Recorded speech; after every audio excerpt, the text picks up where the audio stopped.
জামায়াত ইসলামী মুখে মুখে বিপ্লব বলে, অন্তরে তাদের আওয়ামী প্রীতি হলে বিরাজ করে। আরেকটা নতুন দলের এখন পাখনা গজাইছে জামায়াত ইসলামী। আরেক দল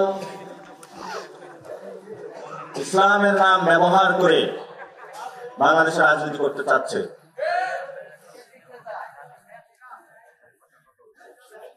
আগে ধর্ম ব্যবসায়ীদের দেখতাম এক রূপে, এখন বড় ব্যবসায়ীরা অবতীর্ণ হয়েছে মাঠে, এবং তাদেরও দেখলাম আবার বড় বড় কথা বলতে।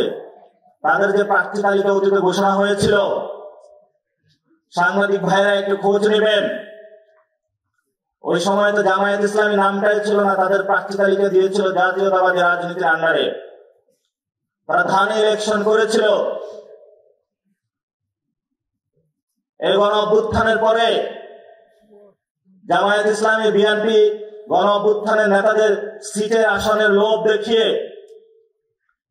কিনতে চেয়েছিল না। আমরা বলেছিলাম 90-এর ছাত্র নেতারা বিক্রি হয়েছে, 24-এর কোন ছাত্র নেতা ইনশাল্লাহ বিক্রি হবে না, হবে না, হবে না, হবে না।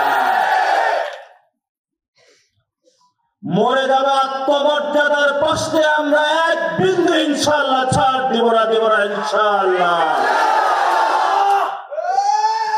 আমরা মাঠে অনেক রক্ত দিয়েছি, আমরা কোন শহীদের রক্তের সাথে বেইমানি করার জন্য পলিটিক্সে নামি নাই।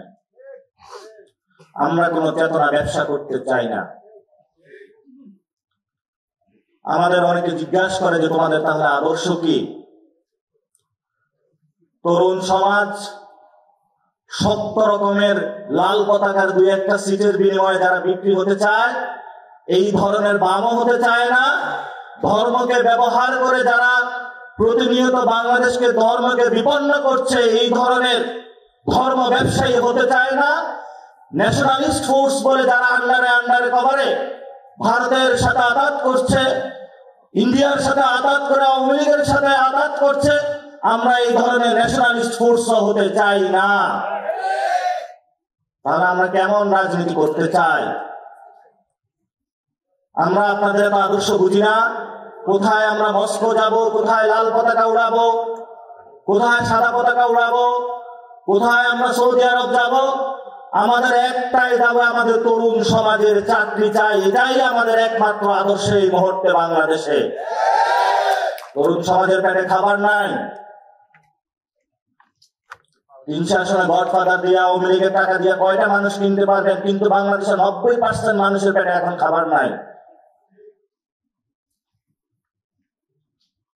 আমরা আপনাদেরকে বলেছি এই ইলেকশন ইনশাল্লাহ আমাদের শক্ত লড়াই হবে। আমি আগেও বলেছিলাম 100 সিটের নিচে নেমে আসবে, উল্লাস করেছিল, কিন্তু তাদের এখন পরিস্থিতি নিজেরাই এখন টের পাচ্ছে। আরেকটা নতুন দলের এখন পাখনা গজাইছে জামায়াত ইসলামী।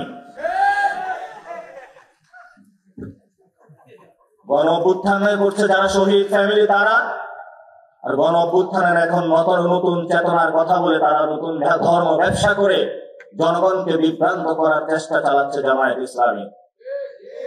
জামায়াত ইসলামের এইসব বন্ডামি বন্ধ করতে হবে। যদি রাজনীতি করতে চান সোজা পথে আসুন। খুব মিষ্টি মিষ্টি কথা বলে,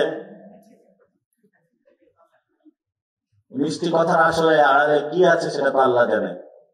তবে আমরা দেখেছিলাম তাদেরকে অতীতে যখন ছিল, সুখকর ব্যবস্থায় আমরা তাদেরকে পাইনি। পাকিস্তানও এই ধরনের জামায়াত ইসলামের একটি পাখা গজাইছিল, একটি আসনে তারা পায়নি। আমাদের সামনে কঠিন লড়াই আছে। এই লড়াইটা আমাদের লড়তে হবে, আমাদের দূর সাগরে পাড়ি দিতে হবে, মনোবল শক্তিশালী রাখতে হবে। আমরা যেভাবে অতীতে রেখেছিলাম ভবিষ্যতে রাখবো। গত 1 বছরে আমাদের পকেটে কোনো টাকা নাই। বাসা থেকে বের হওয়ার সময় ফ্যামিলি জিজ্ঞেস করে যে আর কত টাকা দিব তোকে।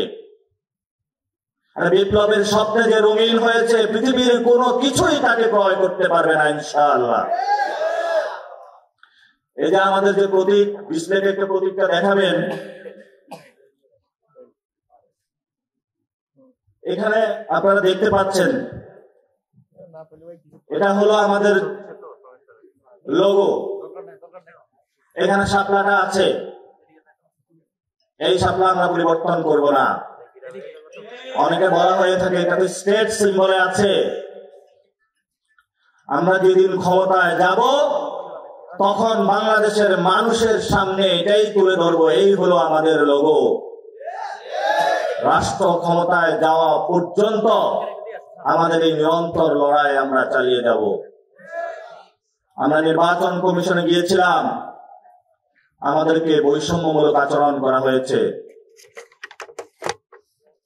আমরা সেখানে অবরোধ দিতে পারতাম, ঘেরাও করতে পারতাম, কিন্তু আমরা ধৈর্য ধারণ করতেছি। আমরা গণতান্ত্রিক পন্থায় যাওয়ার চেষ্টা করছি। পরিশেষে আমরা শাপলাকলিতে সবাই একীভূত হয়েছি।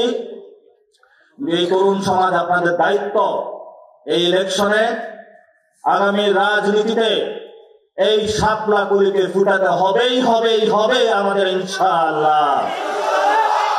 রাষ্ট্রপতি, প্রধানমন্ত্রী ভবন, পার্লামেন্ট থেকে শুরু করে জাতীয় পর্যায়ে যত জায়গা রয়েছে, আগামীর বাংলাদেশে গণ-অভ্যুত্থানের সৈনিকরা ধাপিয়ে বেড়াবে, ইনশাআল্লাহ। আপনারা যখন জিয়াউর রহমান রাজনীতিতে এসেছিলেন, উনি রাষ্ট্রীয় যন্ত্র ব্যবহার করে বিএনপি নামক দলটা প্রতিষ্ঠা করেছিলেন। তাদের জীবনের একটা সুযোগ দিয়েছিলেন বেগম জিয়া, পথে প্রান্তরে ঘুরে। সেই সুযোগটা কাজে লাগাতে পারে নাই দুর্নীতির মাস্টারমাইন্ড। আজও পর্যন্ত তারা একটি দলের স্ট্রাকচার গড়ে তুলতে পারে নাই। তাদের জীবনের লক্ষ্যই হলো 300 গডফাদার দিয়ে কিভাবে পার্লামেন্টটা দখল করা যায়। আমরা বাংলাদেশের মানুষের কাছে আহ্বান রাখবো, যারা দেশে আসার সাহস পায় না, যারা অনলাইন ভিত্তিক রাজনীতি করে, যারা দুর্নীতির মাস্টারমাইন্ড, আপনারা এই ইলেকশনে তাদেরকে লাল কার্ড দেখাবেন। যদি আপনারা তাদেরকে লাল কার্ড দেখাতে না পারেন, তাহলে আপনার সন্তান, আপনার বউ, আপনার স্বামী, আপনার যে প্রজন্ম আছে, এই প্রজন্মকে এই 300 গডফাদার তখন লাল কার্ড দেখিয়ে দিবে।